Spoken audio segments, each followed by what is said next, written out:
Hey again. Hi, how are you doing? Hi, Namaste, good evening. Rob. Hi, how are you?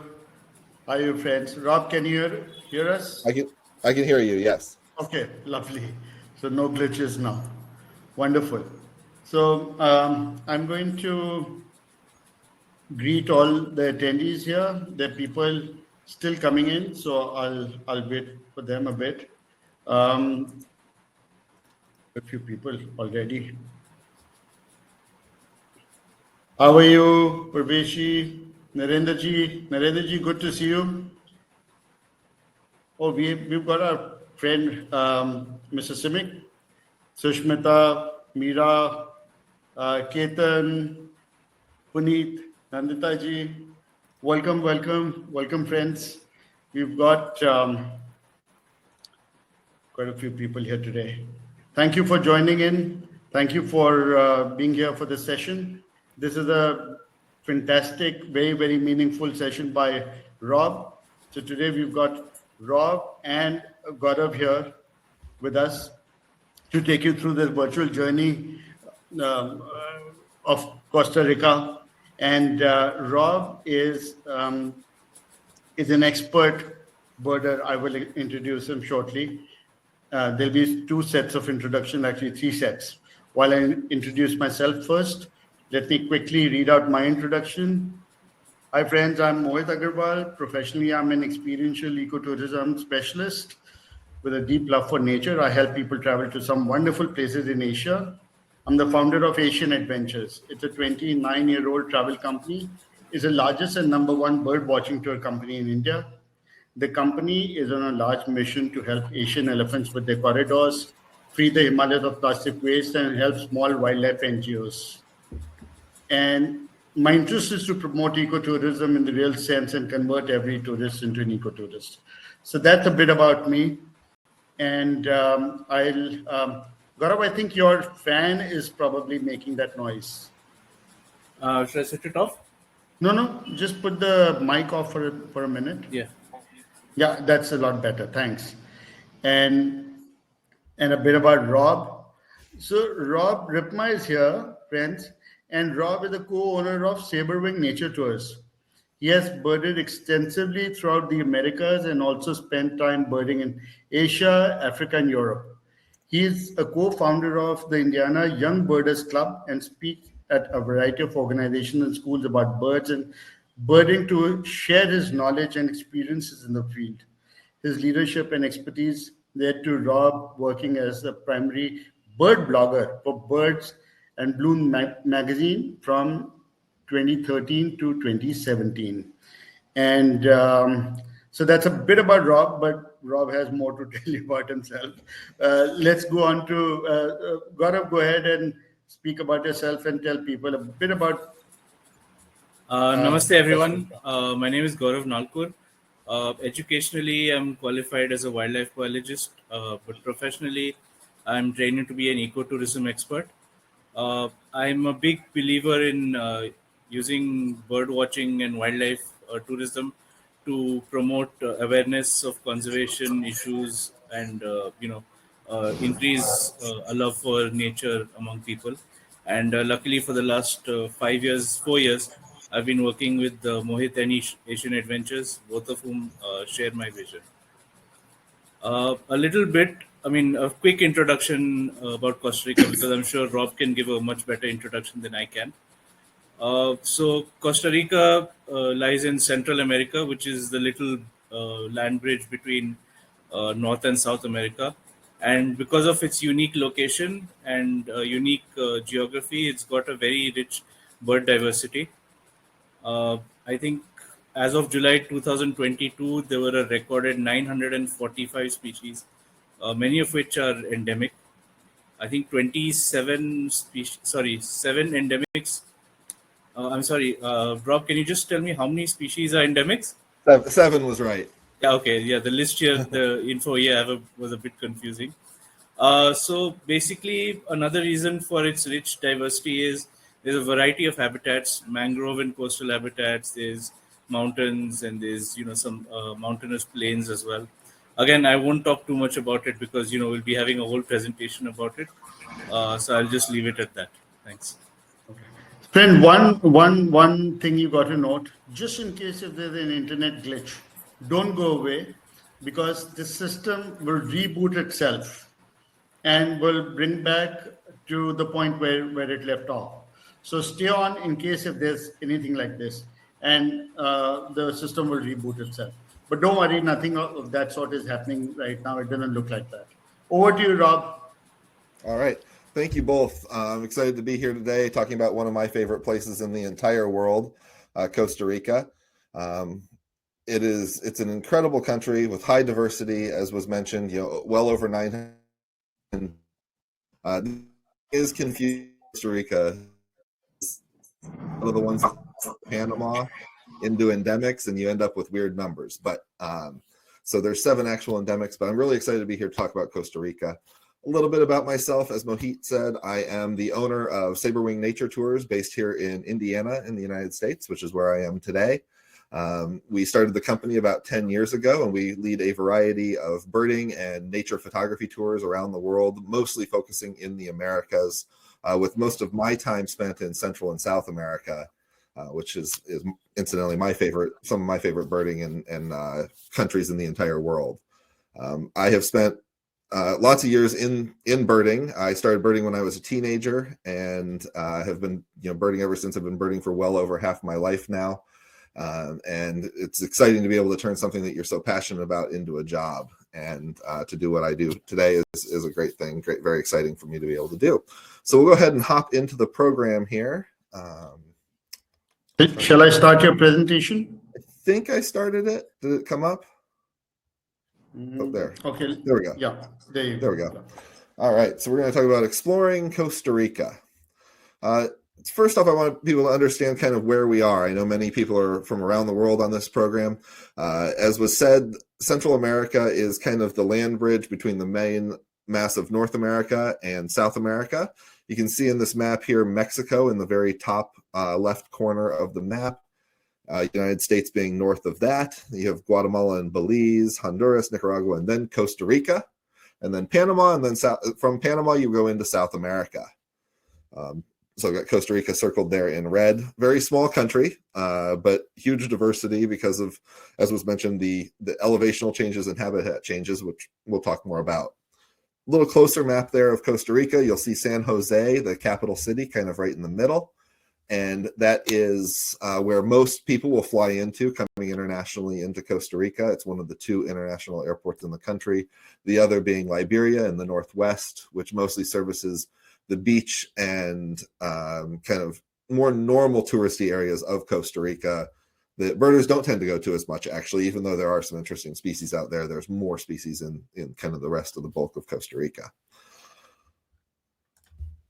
All right, so just some quick facts. As I said, Costa Rica is pretty small, under 20,000 square miles. And there's under 5 million people in Costa Rica, with the bulk of that number being located in the Central Valley, which is where San Jose, the capital city, is. Not very high population density once you get outside of San Jose. So the countryside is not overly populated. The official currency is the colon. That is used mostly among locals. The American dollar is pretty much accepted everywhere in Costa Rica now.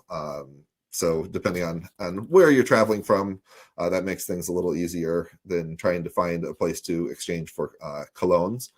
And the official language is Spanish, but almost all of the local guides are fully bilingual. Almost everyone speaking English within Costa Rica. It's a big focus of their education system, which incidentally is a very good education system as well. Tourism is the #1 largest industry in Costa Rica. It's very, very important, and it's very obvious when you're there that tourism is important to Costa Rica.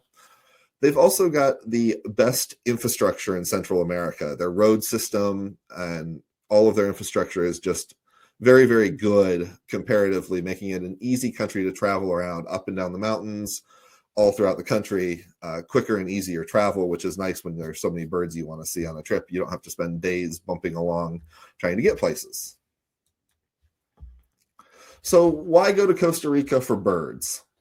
Costa Rica for birds, it's one of the things is the long-running focus on birding and ecotourism in Costa Rica. They made a decision a long time ago that ecotourism was going to be one of their big focuses, and it's a huge part of their economy now. And when people think about ecotourism in the Americas, they typically think about Costa Rica first.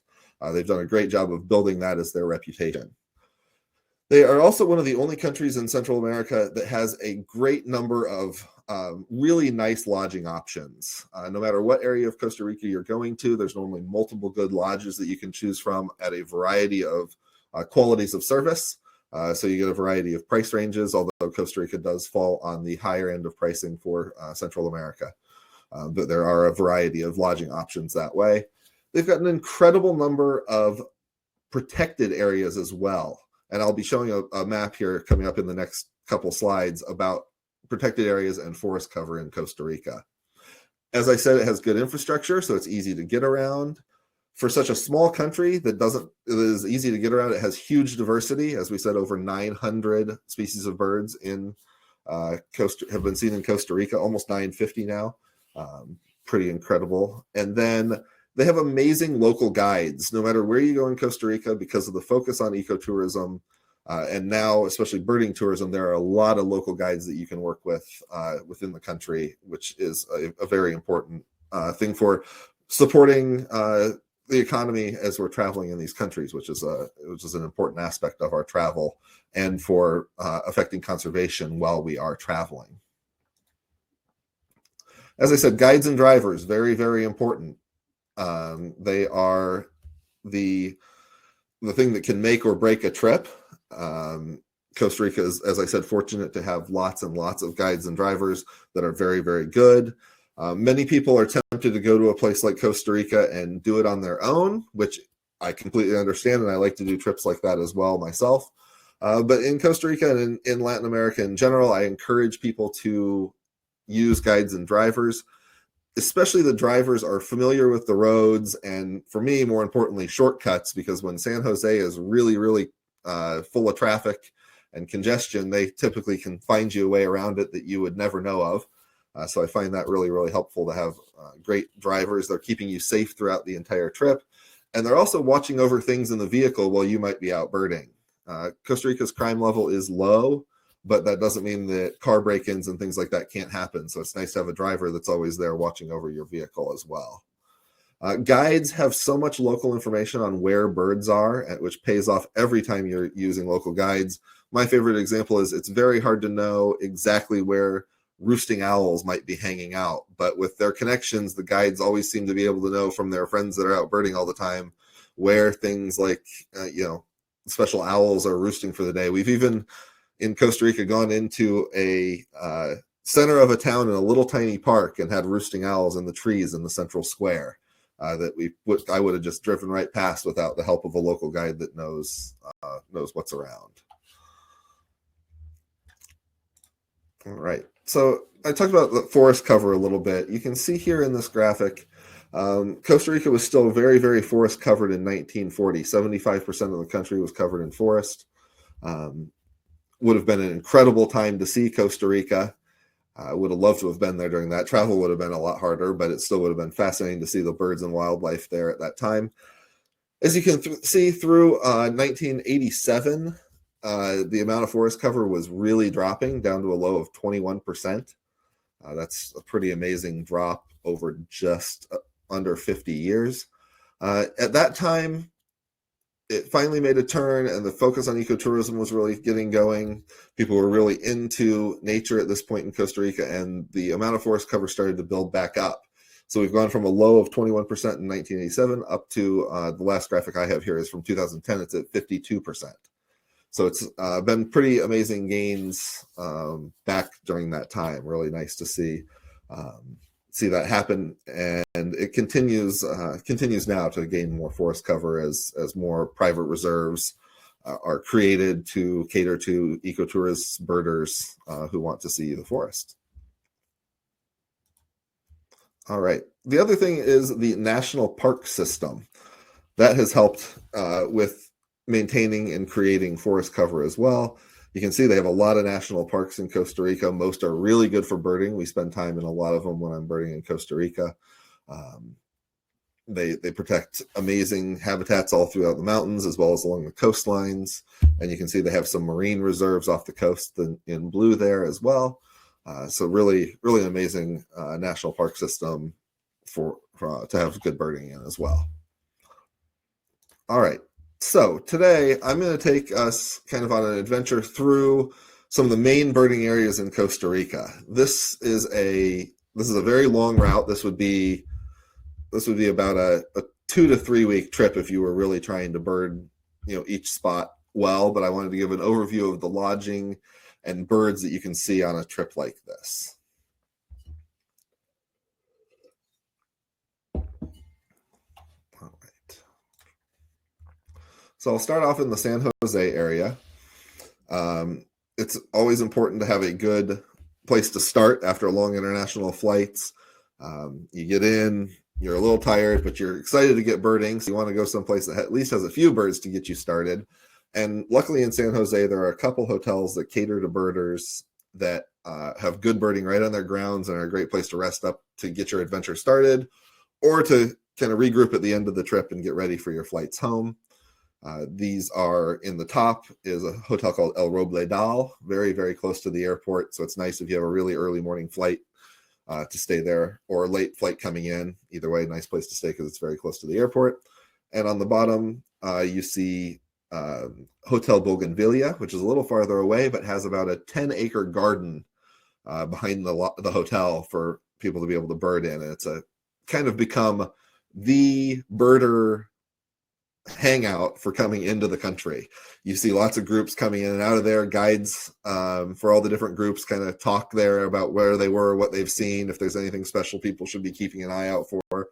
So it's really kind of a fun, meeting point for birders coming and going from Costa Rica.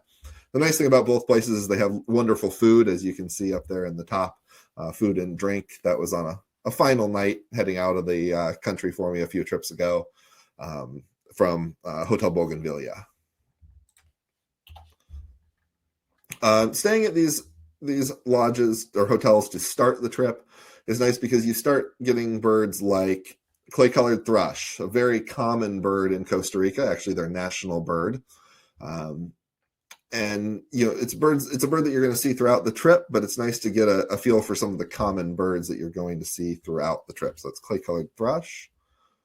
It's like blue-gray tanager, an absolutely beautiful bird, very common throughout the American tropics, but very common on the hotel grounds, and another one to really nice way to get started on the trip.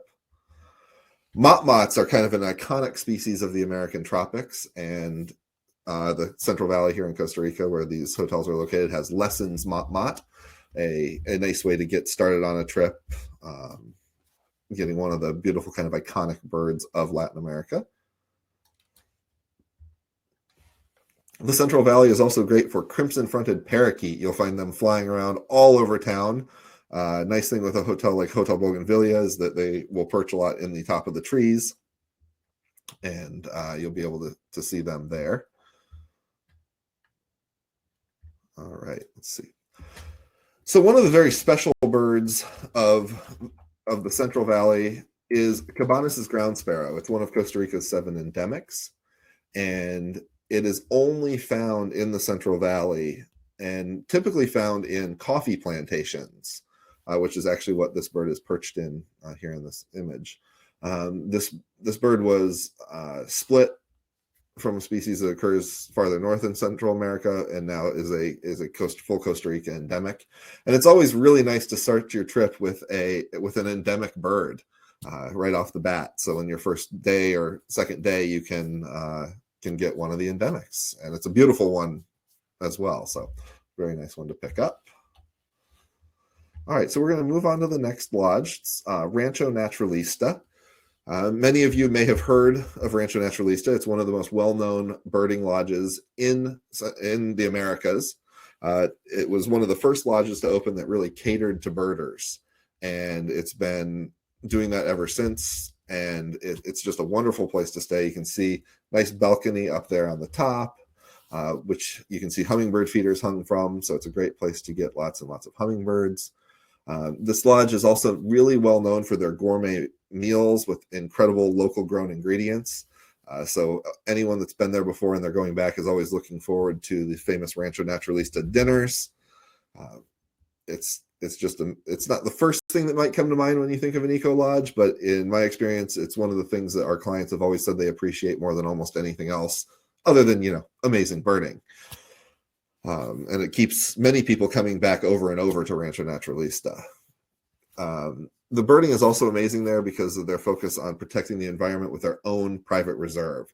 So they have a lot of ground that you can bird with trails right there on their own property. Some of the highlight species here are orange-billed sparrow. This is a pretty widespread bird, but is really nice at Rancho Naturalista where it comes into a water feature underneath the bird feeders behind the lodge. So a really nice and easy way to see orange-billed sparrow.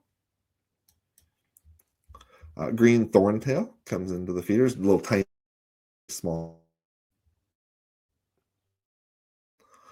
And snowcap of the main birds that attracts people to Rancho Naturalista. It comes into flowers around the property, depending on the time of year, where on the property it shows up, but it's almost always there and can be found. And obviously one that is a really beautiful bird, very fun one to see, purple with a very bright white cap.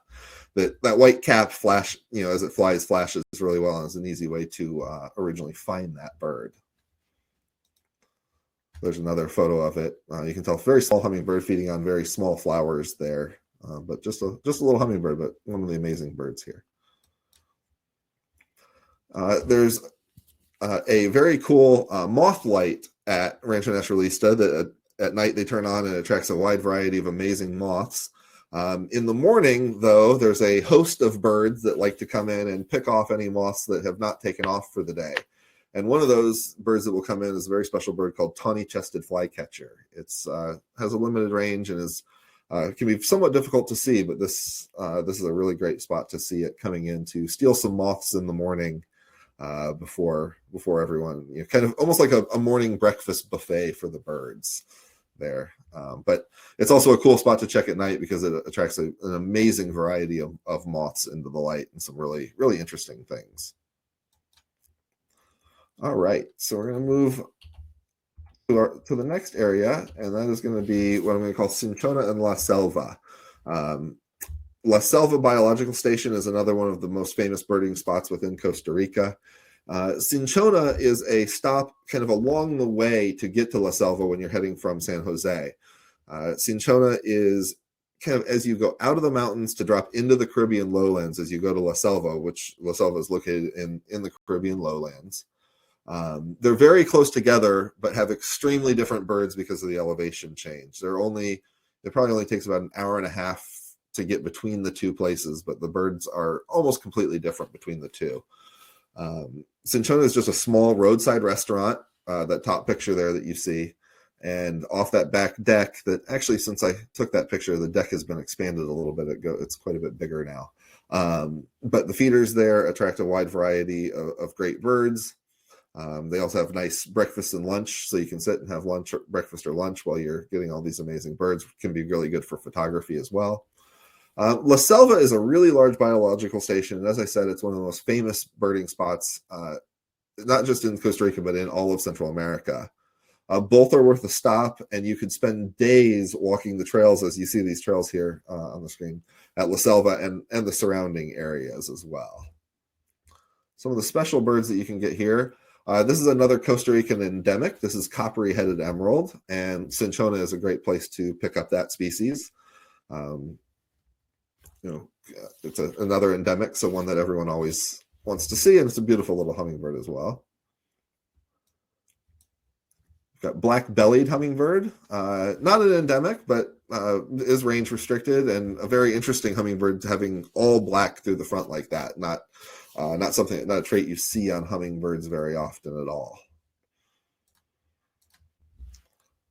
Northern emerald toucanets come into the feeders at Cinchona and pose nicely for pictures because the background is so far away. You get a nice blurred background and can actually, the only problem with them there is that sometimes they're too close, and so sometimes you can only get kind of headshots of these emerald toucanets there.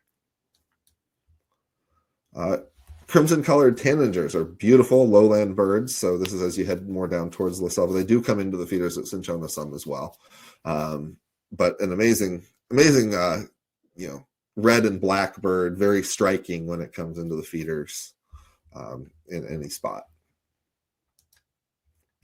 As you get more into the lowlands, you're starting to get into another iconic American tropics bird, being toucans. And this is the keel-billed toucan that occurs on the Caribbean side of Costa Rica. Amazing bird, that crazy bill, very colorful. Toucans are always, no matter how many times you've seen them, toucans are always a delight to see again and again. Oropendulas, that's another, oropendulas are widespread throughout the American tropics. Montezuma is one of the species that occurs. And they do amazing displays. This bird is displaying, this is a male displaying, do amazing, crazy displays. So something, fun to watch their behavior in this area. Great green macaws. This is one of the very few spots within Costa Rica that you can regularly find great green macaw. That is being La Selva. Typically find them flying around La Selva Biological Station or the surrounding fields. This is a bird that was not doing very well in Costa Rica, but as conservation efforts have been put in place, it is doing better and better and being seen more and more and in bigger and bigger groups. So it's really, it's a success story within Costa Rica to have more and more great green macaws.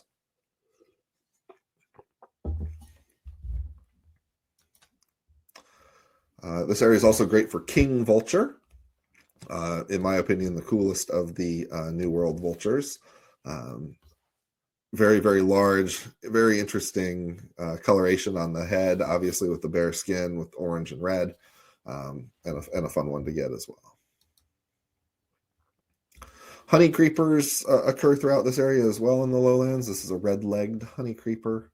Very, very colorful, small passerines. And manakins are another family of birds that are well associated with the American tropics. And this is a red cap manakin. You may have heard of it because it does a mating display where it does kind of a really interesting dance on its lek. If you've not seen that, you should look up red cap manakin lek sometime on YouTube and check out videos of how cool that is when they're displaying. They have little yellow just above their yellow feathers just above their feet that aren't visible in this picture, but are very visible when they're doing this mating display. As you get into the lowlands, it's also good for some primates, especially mantled howler monkeys are heard almost everywhere down here. They make a really almost prehistoric sound as they communicate early in the morning. If people haven't been to the American tropics and heard them before, it can give them a bit of a fright sometimes first thing in the morning in the dark when this wild noise starts up. But as always, primates are always fun to see no matter where you are. It's also a great spot for poison dart frogs, and this is the green and black poison dart frog. Although this looks in the picture to be kind of big, these poison dart frogs are very, very small, no more than about an inch and a half long. But amazing coloration. And it's a great place for snakes. This is a hognose pit viper. As you get down into these lowlands, there are a variety of both venomous and non-venomous snakes. And we actually always feel fortunate when we come across them. One of the biggest questions I get about the tropics from people is, oh my God, are we going to see lots and lots of snakes? Because so many people are worried about snakes. And the reality is that we don't see them very often. So we typically get very excited when we do. Seeing a pit viper like this is always exciting, especially when you can notice it from a distance and feel safe with it. All right, so we're going to move to the west now from La Selva. We're going to go over towards a place called Arenal Observatory Lodge, and this is in the La Fortuna area of Costa Rica. Arenal is the big volcano you see on the bottom left of my screen there, and it's mostly dormant now. It does have a little bit of smoke coming out of it. A few years back, it actually was a pretty active volcano. From the deck at Arenal Observatory Lodge, you could actually see lava coming out, running down the mountain in certain spots and certain times. But right now it's not very active. And it was at that point was never a threat to the lodge or the birding in the area while that was going on. This area has been built up for ecotourism for a long, long time. It's one of the most visited areas in Costa Rica. And even with that high visitation, it is an amazing place to go birding, and you can still get away from the more typical ecotourism crowd, even at places that tend to attract a lot. The bridges, the hanging bridge that you see on the top left, as well as the platform, is at a property that's known for its zip lining. But they have trails, and birders can pay to go on the property and bird these trails and do the hanging bridges, and not really be bothered by the people that are also zip lining on the same property. So it's a good shared use, and leads to some amazing birding. The Arenal Observatory Lodge is an amazing birding spot in and of itself. It has a very large forest reserve that is owned by the lodge, and you could spend days just birding here at the lodge, not to mention all of the amazing spots around it as well. I could spend a week easily birding in this area on my own at some point. One of the really nice things at the lodge is that the great curassow, which is kind of like a large turkey-like bird, comes into the feeding station there. So a lot of times they're kind of secretive in the forest, but here they come out to the feeding station right off the deck at the lodge. Black and yellow tanager is one of the specialties that is typically pretty easy to see at the hanging bridges parks in the area. Beautiful tanager. Another beautiful tanager that's mixed into these flocks is emerald tanager. The American tropics has amazing tanagers overall, and these are just a few examples of the many, many different tanagers that you could see. These areas are also well known for antbirds. These are birds that follow ant swarms. We're fortunate in these areas to get really, really large ant swarms, and these army ants march through the forest looking for food. And a big misconception many times is that antbirds actually eat ants, and they don't. The antbirds are eating insects that are fleeing from these ant swarms. So they follow the ant swarms in order to pick off the insects that are trying to get away from the ants. And in this area, the most sought after one typically is the ocellated antbird. Beautiful bird, really cool blue facial skin there around the eye. And just a specialty of the ant swarms. You're pretty much not going to run into this bird unless you're able to find an ant swarm. It's also a great area to look for owls. This is the crested owl, one of my favorites. Again, as I said earlier, it's great to have guides that can talk to all the local birders and know where these things are, because they're not always the easiest things to find on day roosts. As this one's on a day roost in the daylight. Nice time to see it. Another cool owl is a spectacled owl. Same thing, good area for it, but always good to have local guides with the inside knowledge on where it is. There are also several small mammals that you can run into here. This is a kinkajou, sometimes coming in to steal fruit off the feeding station, or found if you're out looking for owls and other night birds. Sometimes you'll run into a kinkajou. And here's another dart frog. This is a strawberry poison dart frog, another really neat one, small, just like the other one, just like the green and black that I showed before. But a great area to get this species is down in La Fortuna and some of the preserves in that area. All right, we're going to move just a little bit north from Arenal and La Fortuna to a place called Caño Negro. Caño Negro is not as well known on the birding circuits, although it is starting to become much more visited. This is a wetland preserve located almost on the border with Nicaragua, and it's an incredible wetland complex that you bird mostly by boat. In the boat rides, we regularly find more than 100 species in just a few hours of birding in the morning. So it's an incredibly rich and diverse area of wildlife. This is the Hotel de Caño Negro Natural Lodge, you can see on the left, and then that is the sunrise from the boat on the top at the river. And you get things like boat-billed heron. This is a nocturnal heron that we typically find roosting during the day somewhere along the river in Caño Negro.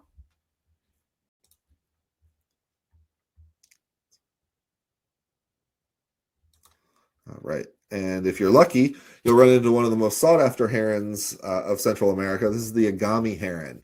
It's a very secretive heron. They like to really get themselves hidden in the vegetation.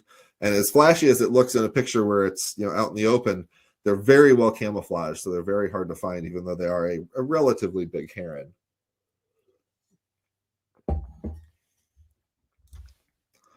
Another one that people really always want to see here is the jabiru. This is a very large stork. This is a great area to find jabiru. They nest in the area and can typically be found either walking in some of the wetlands or sometimes flying overhead as well. Along the river, you also look for things like a sungrebe. This is a bird that's found in dense wet areas. And I always think it's really cool if we can get it out of water, because you can see here it's very colorful feet, the black and yellow kind of spotted feet, which is very, very neat. Another one of the specialties when this gets across the Aggarwal and Gaurav is one of the great spots to find the Nicaraguan seed finch. Look at that huge pale bill on that thing. It's pretty amazingly large. And as you're going along the river, it's very common to run into another primate, white-faced capuchin, very, very likely to be found from the boat, and checking out what you're doing down below as you cruise along the river. All right, so we're going to move now. We're going to move from the Caribbean lowlands, and we're going to cross over, and we're going to end up in the Pacific dry forest. So as you cross the mountains, the habitat changes, and you get into a very dry habitat over in the area of Ensenada Lodge, which is on the Pacific coast, and right on the water of one of the gulfs. And it's a very interesting area because coming from the very humid and wet Caribbean lowlands, this is a big change. As the trees aren't, there's not as much growth. The trees aren't as dense. It's just a very different habitat. And they have the top picture is some salt pans, which are great for attracting a variety of shorebirds. And then the dry forest also attracts, has several species that don't occur in other habitats. One of the birds that likes the dry forest is another mott-mott. This is the turquoise-browed mott-mott, another very, very neat mott-mott. Ferruginous pygmy owl. This is a little tiny owl that is pretty common within this habitat. Huge number of gulls and terns. This is the dock at Ensenada Lodge that's now used more by gulls and terns than it is by anyone putting a boat in there. But it's a great place to look for all the normally occurring things like laughing gull, Caspian tern, but also sometimes elegant tern gets mixed in here especially during the winter months. All right, so we're going to continue south from Ensenada, and we're going to go down to Carrara National Park. Carrara National Park is another one of the most famous birding areas in Costa Rica.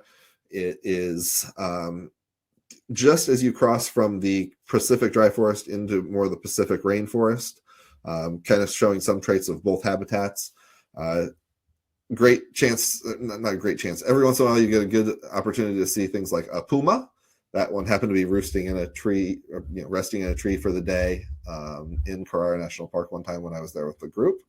And then there's also a boat ride you can do on the Tarcoles River, which is a great spot for birding as well. A few of these birds. This is another endemic. This is the mangrove hummingbird. This is kind of the farthest north that you can typically find this area, and a little bit farther north. The first areas you can find mangrove hummingbird. So not the most flashy endemic, but only found in Costa Rica, and one you definitely want to see if you're on the Pacific side of the country. This is a great area for scarlet macaw. They are incredibly common all over the area, and this is the second of the two macaw species that you can see in Costa Rica. Always a fan favorite of everyone that is birding in Costa Rica. You can find long-tailed manakin. You can see that big long tail there on long-tailed manakin. Beautiful little bird that's also found in this area. You start to get into yellow-throated toucan here. We showed keelbill before. Now this is getting into yellow-throated toucan habitat. And the Turquoise River is great for American crocodile, including some of the biggest American crocodiles I've ever seen. It's pretty amazing. In the river, on the river boats, on the river, you can see them right along the river there, cruising along with you, and it's a good spot to photograph them. Also a good spot for red-eyed tree frog, as are many of the spots within Costa Rica, but red-eyed tree frogs are in the area. All right, so we're going to move way to the south. This is almost to the Panama border, and this is the Osa Peninsula. This is one of the more wild places of Costa Rica, less explored than many of the other spots. Incredible habitat remaining. The national park down here has preserved the habitat for a very long time, and it's very good birding. A couple of great lodges to stay in, and beautiful coastline there from the peninsula.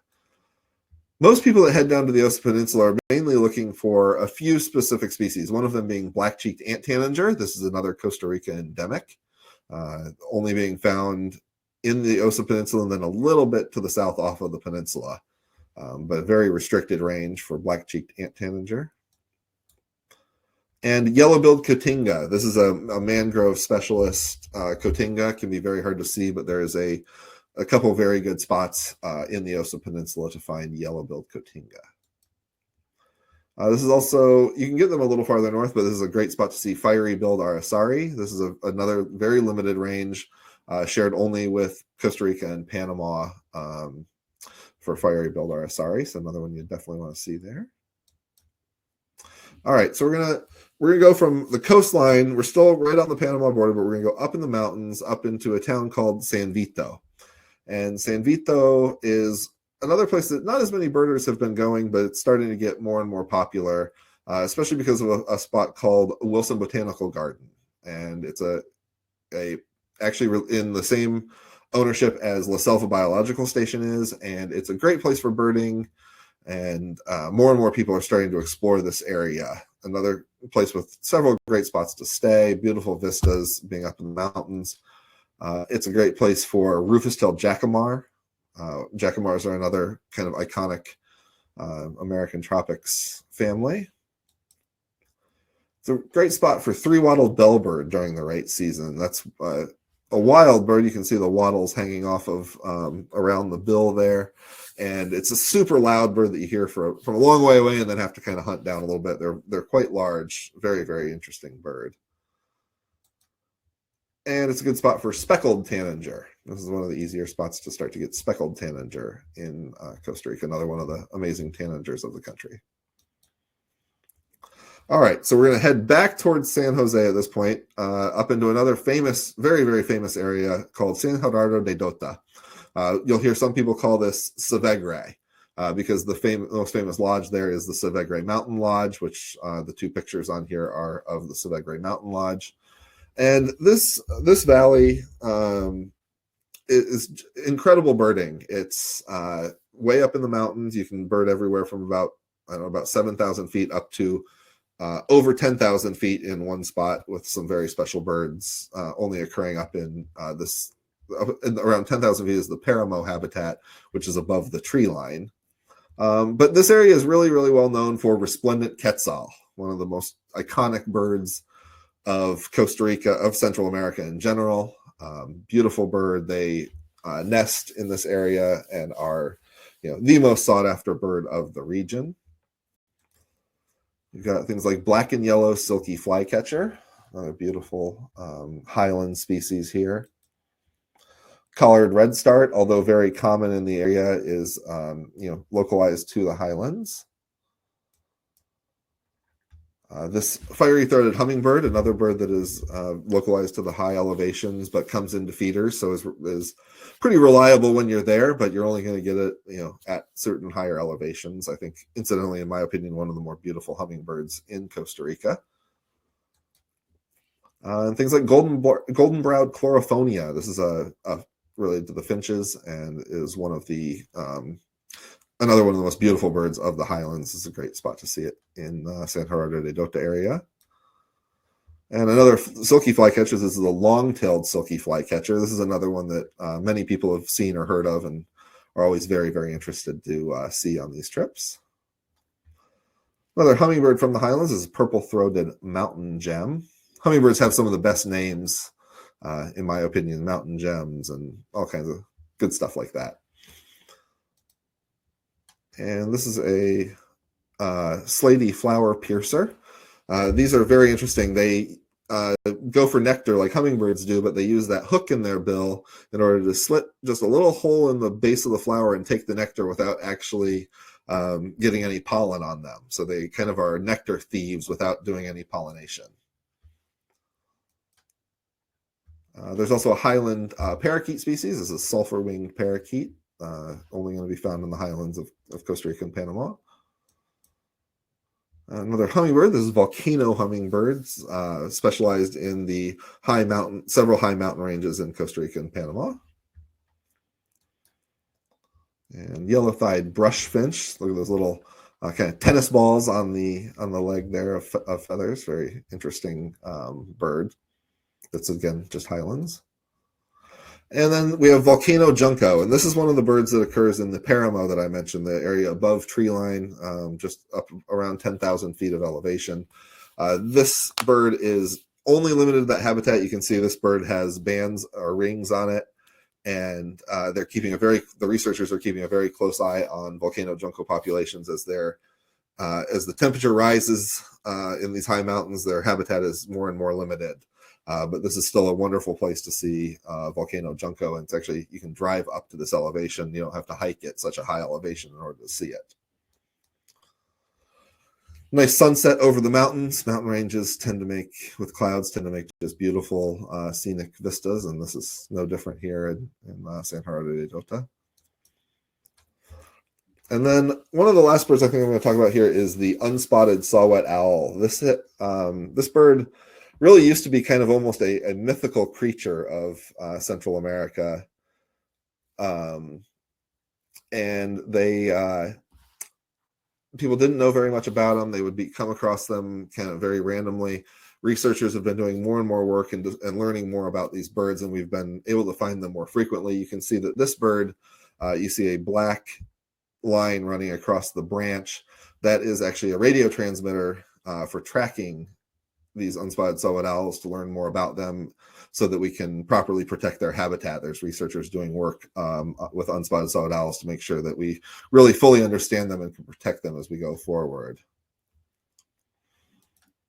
All right, so that is everything that I have today, and I'm happy to take any questions that anyone has.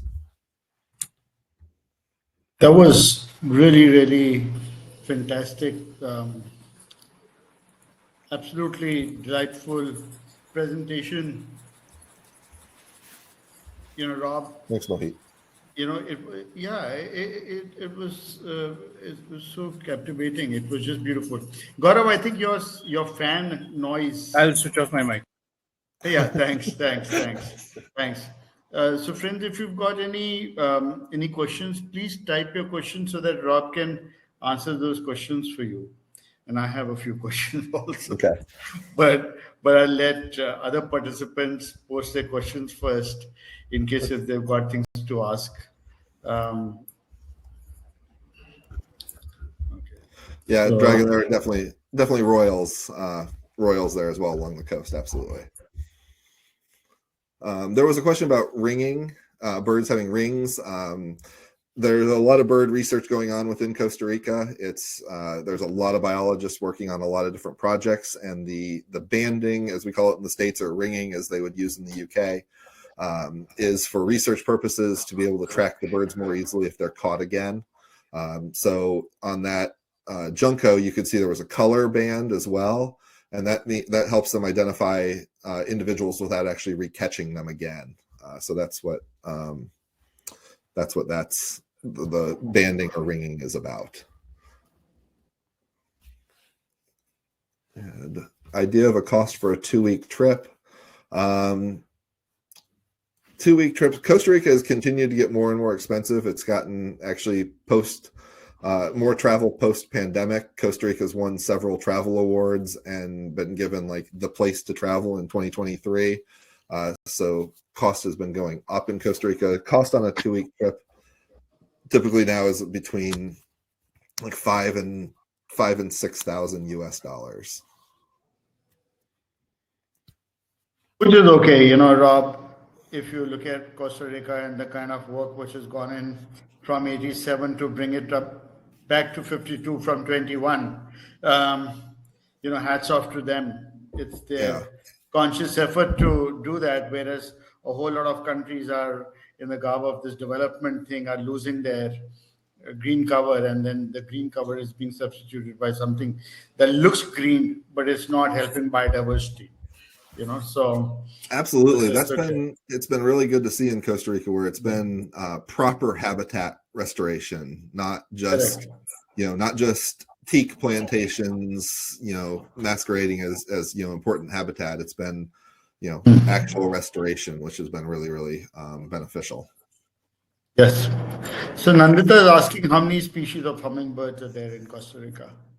I don't know the exact number of Costa Rican hummingbirds, but I believe it's somewhere around 40 or 50 total hummingbird species around the country. Oh, that's a lot. Yeah, that's a lot. That's it's not quite northern South America numbers or some. It's still pretty good. It's amazing number of hummingbirds. I saw a couple questions about timing for birding in Costa Rica. Most of the year is very good, at least somewhere in Costa Rica. The rainy seasons vary between the coasts. I run a lot of trips there in January, February, March, even into April.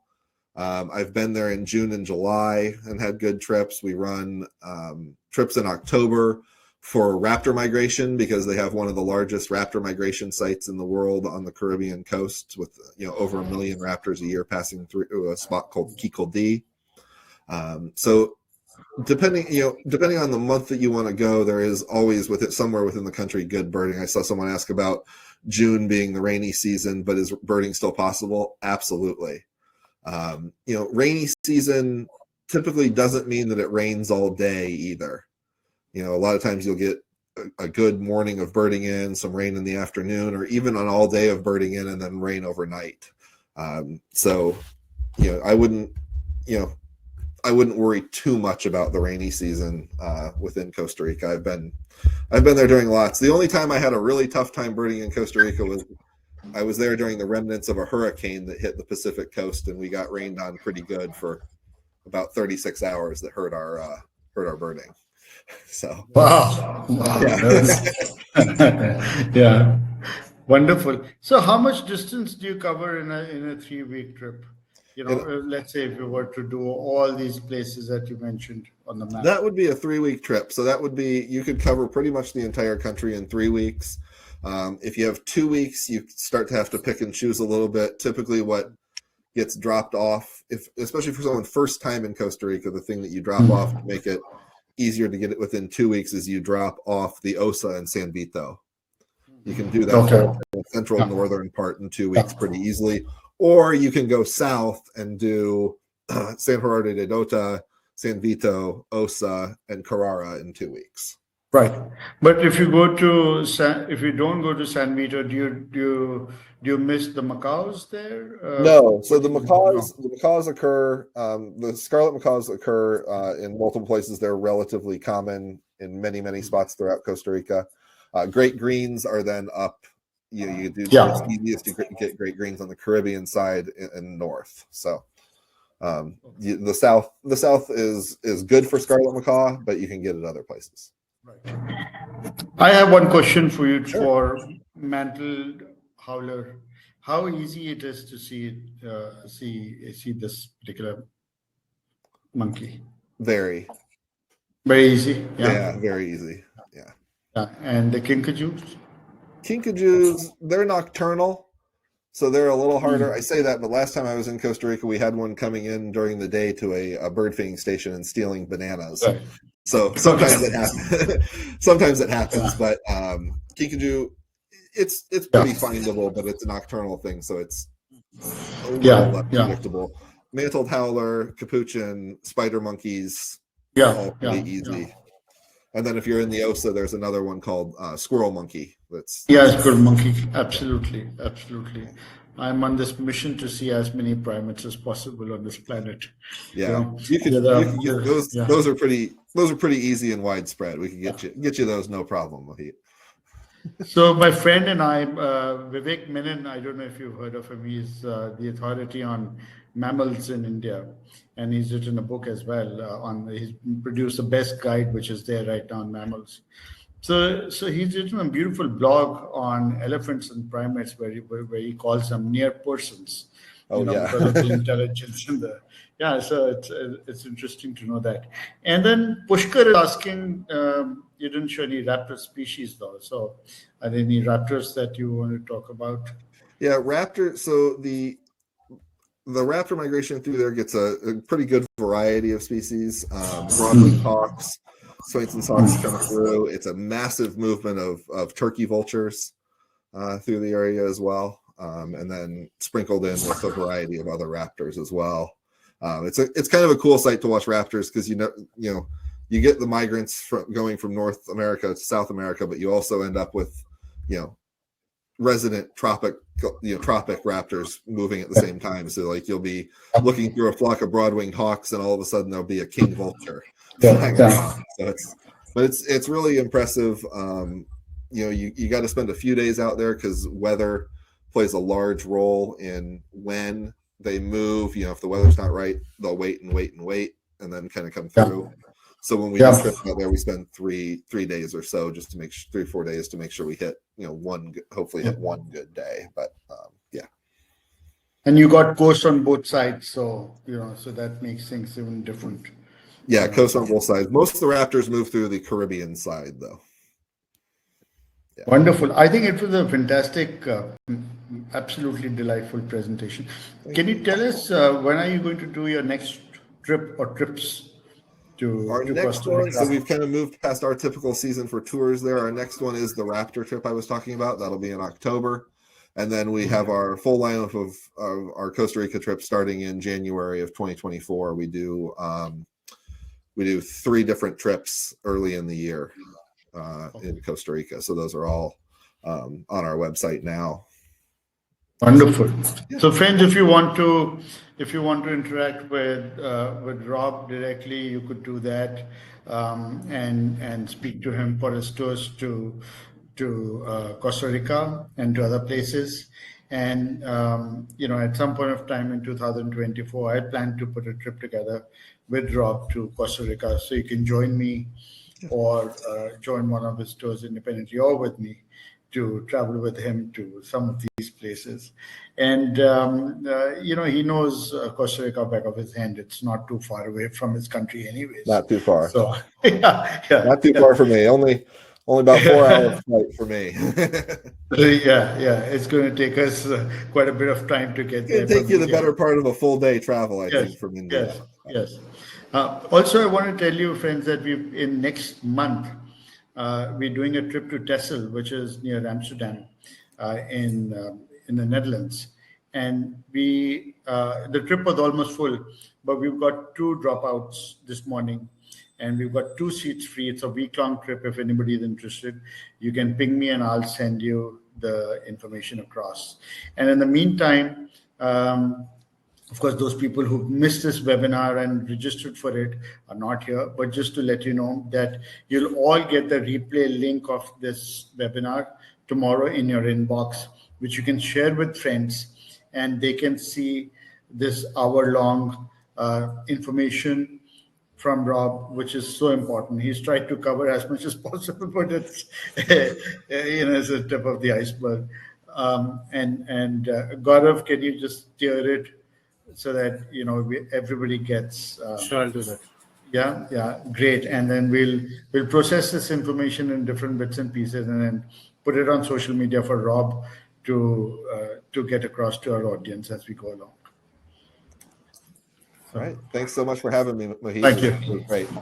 Yeah, thank you. And thank you, friends. Thank you for being here. And a big, big, big thank you to my team who work around the clock behind the scenes all the time, to put these webinars together.